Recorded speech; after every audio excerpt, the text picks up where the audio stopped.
Before you open your door to a stranger on a rainy night, remember this story.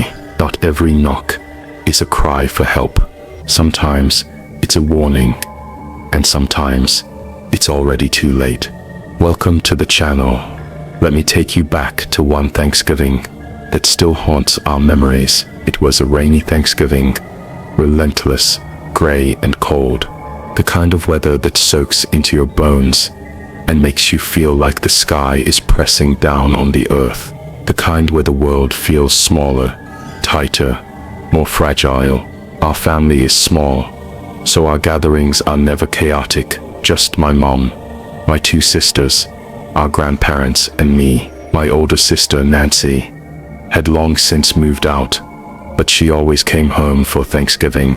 My younger sister, Jamie, and I still lived with our mom. Our grandparents lived 20 minutes away in a quiet neighborhood, still driving themselves but getting slower with age. Dinner was at 6 a.m. sharp, like always, a family rule. My mom started prepping early, and all of us chipped in. The kitchen smelled like roasted garlic, herbs, brown sugar, and butter. Grandma brought over her green bean casserole, and she always made extra just in case. We didn't even have that many mouths to feed, but that's how she was. Over-prepare, overfeed, overlove. When our grandparents arrived at 5 a.m., we all went out with umbrellas to help them up the slick steps. The driveway was practically a shallow river by that point. I remember holding Grandpa's arm and feeling how cold and bony he felt under his coat. Once they were safe inside, we turned on the Cowboys game, and I sat beside Grandpa in the living room. It felt like any other holiday, just quieter, cozier because of the storm outside. Dinner came right on time, and the table was ridiculous. Turkey, lamb, potatoes, cranberry sauce, cornbread, stuffing, roasted carrots, creamed spinach, just an obscene amount of food for the 7 of us. Wine was poured, stories were told, laughter bounced off the walls. It was one of those rare moments when everything felt whole and untouched by the outside world, until the doorbell rang. It was sharp, loud, abrasive against the soft music, the murmur of the TV, the gentle clinking of dishes. We all went silent. Even the rain outside seemed to hush for a second. My mom froze, looked toward the door, then muttered, "What if it's your father?" Our parents hadn't spoken in years, but he had a habit of unpredictability, showing up, causing tension, then disappearing again. I volunteered to check. I walked to the front door, peeked through the peephole, couldn't see much, just a dark figure on the porch, hood up, rain pouring over him. I called out, "Who is it?" But the rain drowned everything. I barely heard the mumble of a male voice, so I unlocked the inside door and opened it, keeping the glass storm door shut and latched. A tall black man in a soaked rain jacket stood just beyond the threshold. He stepped forward, trying to speak. I had to ask him to repeat himself multiple times before I finally understood. He was asking for food, said he was hungry, then added, "The Lord will give you good karma if you spare some food." Something about how he said it felt rehearsed, like he'd said it to a dozen doors before mine. Still, part of me felt for him. It was cold, wet, and it was Thanksgiving. I told him to wait and went to the living room to tell my mom. Some guys at the door asking for food. I said. My mom didn't even hesitate. "Close the door," she said, but Grandma, with her soft voice, chimed in. "Give him something. It's Thanksgiving." That did it. I think I wanted to believe we were still in a world where a plate of food could solve someone's problem, even for one night. I went to the kitchen, made a plate with turkey, lamb, stuffing, even a roll and a slice of pie. I sandwiched it between 2 paper plates to keep it dry. When I came back, he was still there, standing exactly where I'd left him. I held the plate up to the glass, and then he reached for the door handle. Not in a polite way, not hesitantly. It was aggressive, a quick tug like he was testing whether it was unlocked. Instinctively I yelled, "Wait, it's locked." But he didn't stop. I don't know why I unlocked it. Maybe it was the weight of Grandma's words. Maybe I thought I could still control the situation. But the second I began to push the door open, he yanked it toward him with force and tried to step inside. I shoved the plate into his chest and pushed back hard, screaming for my sisters. Nancy came running and helped me slam the door. As we pushed, I caught a glimpse. 2 more men rushing up the walkway fast, soaked, and with their hoods up. I felt my stomach drop. We got the door closed, locked it, and I took off to the back of the house. Every door, every window, I checked them all. I didn't know how many there were, or if they were trying to surround us. I didn't know if they were armed. All I knew was I was the only guy in the house, and if I didn't act fast, something awful could happen. Mom was already on the phone with the police, her voice trembling. Jamie was crying. Nancy stood in front of the front door like a barrier. I moved from window to window, wiping away condensation to see through the storm. And then I saw them, 2 figures running through the backyard, toward the rear door. They tried the handle. Locked. Thank God. A second later, I saw them turn and sprint through the backyard, out toward the side gate, disappearing into the rain. By the time the cops arrived, the plate I'd made was still out front, soggy and broken on the porch, untouched. That was never the plan. It was never about the food. It was about getting in. Our Thanksgiving was nearly something else entirely. A tragedy. If we'd hesitated 1 second longer, if I hadn't pushed that man back, I don't even want to think about what would have happened. We didn't sleep much that night. The next morning, we installed a video doorbell. That tiny lens now watches our porch day and night. We still believe in kindness, but we believe in caution too, because sometimes doing the right thing can almost get you killed.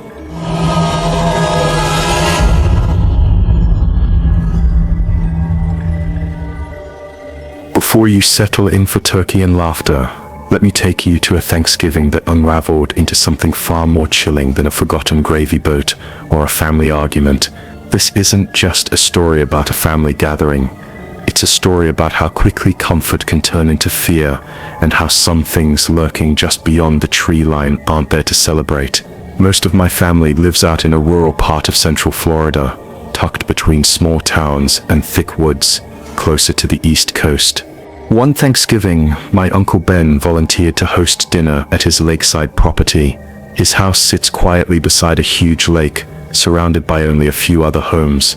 It's private, rustic, and the kind of place where the woods hum quietly in the background. I won't share the name of the town or the lake that would feel too personal, and frankly, too risky. Now, Uncle Ben isn't the traditional host. He's more of a Florida redneck in the best way, fun-loving, a little wild and proud of it. His idea of Thanksgiving wasn't fine china or soft music. Instead, he turned it into an all-out party. Music blasting from Bluetooth speakers, coolers overflowing with beer, cornhole boards set up, and even a makeshift bicycle game happening in the driveway. By the time we arrived around 3 in the afternoon, the place already had the energy of a backyard festival. We cracked open beers, passed around chips and dip, and played games. Card games turned into drinking games. Laughter carried over the lake, and even the older folks were having fun. It was warm, light-hearted, and the kind of gathering that makes you forget the world for a while. But that all shifted as the sun began to sink behind the treetops. Around 5:30, Aunt Mel and Uncle Ben started bringing out the real feast: turkey, sweet potatoes, stuffing, the works. They laid it all out under the large gazebo in the backyard. The gazebo had lights strung across the beams, giving it this cozy, almost magical glow as the dark crept in. By 6 hours it was pitch black outside, the only light coming from the glowing gazebo and the faint reflections on the lake's surface. But the peace didn't last. As we were digging into our food, my cousin suddenly froze and pointed behind me. "Dad, who's that?" he said in a cautious tone. I turned to look, and there, just at the edge of the woods, was a figure, tall, still watching us. Uncle Ben stood up, squinting at the man, then stumbled toward him, yelling, "Can I help you with something?" The man didn't answer, He just turned and silently disappeared into the forest. Uncle Ben, already a few drinks in, laughed it off. "Must be one of the local nuts," he said, brushing it off like a raccoon sighting. But Aunt Mel wasn't laughing. Neither was I. There was something unnerving about how still that person had been, how he didn't move until confronted. My dad tried to ease the tension, joking about how the men in the family could handle a few trespassers, but then we saw him again.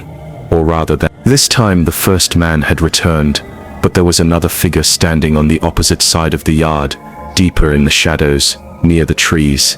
It was clear now this wasn't a random wanderer. It was coordinated. Uncle Ben stormed off again, shouting angrily, but as he neared the figure, the man darted into the trees. The second man stayed a little longer watching, then slowly backed away before disappearing too. My cousin, Dad, and I got up to go help Uncle Ben, but they were already gone. We started packing up dinner fast. The fun had drained from the evening. Plates, food, and chairs were rushed into the house, and soon we were all crammed into the living room, peeking out windows and whispering theories. Aunt Mel shut every curtain tight, her hands visibly shaking. We told ourselves it was probably just some local idiots, maybe teens with nothing better to do, messing with people on Thanksgiving. Still, we couldn't shake the sense that something was wrong. Later, I got up to grab more beers from the cooler still outside. As I stepped onto the porch, both Uncle Ben and my dad asked me to bring one back for them too.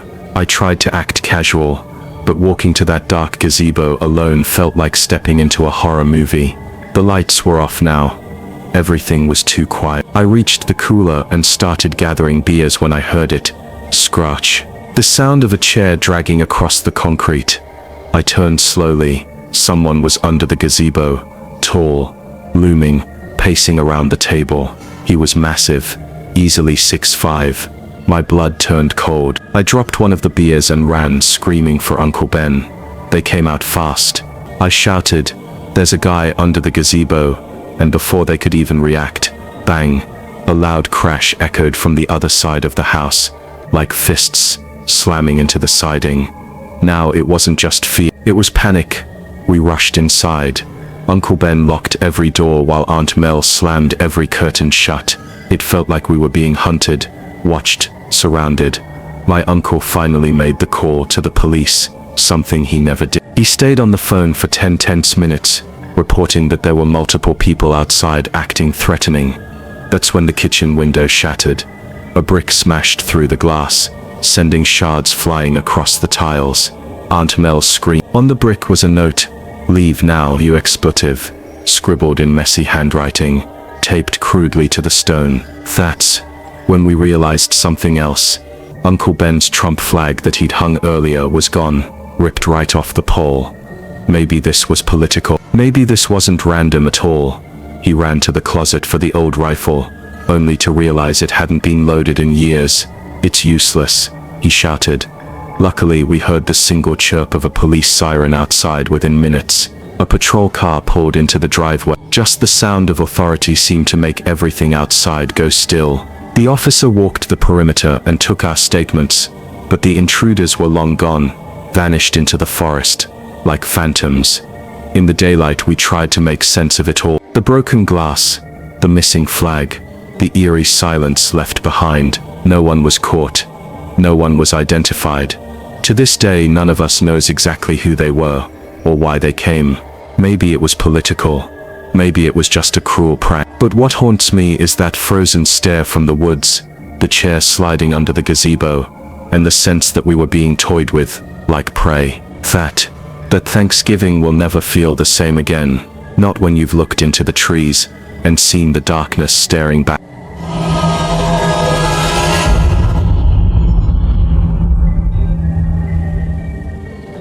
If you think stalkers only exist in movies, think again. Sometimes they're behind the screen, masked by fake profiles, watching, waiting, and sometimes they get too close. Tonight's story is a real-life nightmare that began on Thanksgiving and almost turned into something far worse. It was Thanksgiving night. I was at my parents' house for dinner, since they were hosting the family gathering this year. The evening felt warm and nostalgic. I saw cousins, aunts and uncles I hadn't connected with in almost a year. As always, my parents cooked an amazing spread. Turkey, stuffing, sweet potatoes, all of it. The house was filled with laughter and the sounds of football on TV. But in the middle of all that comfort, something unsettling happened. I received a long, unexpected text message from a number I didn't recognize. The message opened with, "Hey Melissa, hope your Thanksgiving is going well." My stomach dropped. I knew exactly who it was. Kevin, a name I had tried very hard to forget. We'd never even met in person. We matched briefly on a dating app and chatted a few times, but his energy quickly turned obsessive. When I told him I didn't think we were a good match, he didn't take it well. In fact, he escalated. He accused me of leading him on and even threatened me once when I posted a Snapchat story of my friend and I grabbing drinks.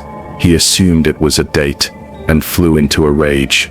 That was the moment I blocked him on everything. Snapchat, Instagram, my phone. But blocking didn't stop Kevin. From that point on, he started following me using new Instagram accounts. Always blank, always 0 followers. I'd get added by random Snapchat accounts with names like Mike, Jason, or John. When I'd add them back out of curiosity, the snap scores were always 0. The accounts were freshly made, and they were all him. So here I was, trying to enjoy Thanksgiving dinner, and this guy somehow found a new number to reach me. His message was manipulative, delusional, and laced with subtle threat. I replied firmly, "If you keep contacting me, I will go to the police." It took me a while to write that message. I didn't want to sound scared, but I needed him to know I was serious. My grandma noticed I was glued to my phone and asked me to put it away. I did, for the moment, but less than 30 minutes later, another message from another new number came through. It was worse, longer, angrier, and filled with hateful rants. I felt sick. My appetite was gone. I waited until the dinner ended, and people began to leave. Then I showed my family the text. My mom was horrified. She insisted I report it the very next day. Later that night, I returned to my apartment, the downstairs unit of a 2-family home I shared with my roommate Chelsea. She wasn't home yet, so I settled into my room and threw on a cheesy Christmas movie to calm my nerves. Surviving Christmas, something light and silly. I was just starting to unwind when my phone lit up with a call. Unknown caller. I knew it had to be him. I declined the call and tried to ignore it. I turned up the volume of the movie and buried myself under my blanket. But then, I heard footsteps. They weren't from the upstairs neighbors. These were inside my apartment. I assumed it was Chelsea arriving home late, but then the footsteps came straight to my bedroom door, and the doorknob began to rattle. My heart dropped. I always lock my bedroom door. It's just something I do, even though I trust Chelsea. I paused the movie, sat up in bed, and listened. The doorknob rattled again. Then I yelled, "Chelsea!" No response, but the footsteps slowly backed away. I grabbed my phone, and that's when I saw new texts from yet another number. The worst one said, "Good thing you made it obvious where you live." Panic surged through me. I called Chelsea 5 times. No answer. Then I called my parents. My dad finally picked up, and I whispered into the phone that I thought Kevin was in the apartment. He told me to stay in the room, lock the door, and he was on his way. He made the 10-minute drive in 5. While waiting, I stayed on the phone with him. Then Chelsea finally called back. That's when I found out she wasn't coming home that night. My blood ran cold. It wasn't her I heard. Someone else had been in the apartment. When my dad arrived, the front door was locked. I let him in, and we searched the apartment together. We didn't find anyone, but when we checked the kitchen, he noticed the large sliding window was slightly cracked. He opened it easily and turned to me with a stern face. "This is how they got in," he said. You need to lock your window. That night, I went back to my parents' house and stayed there.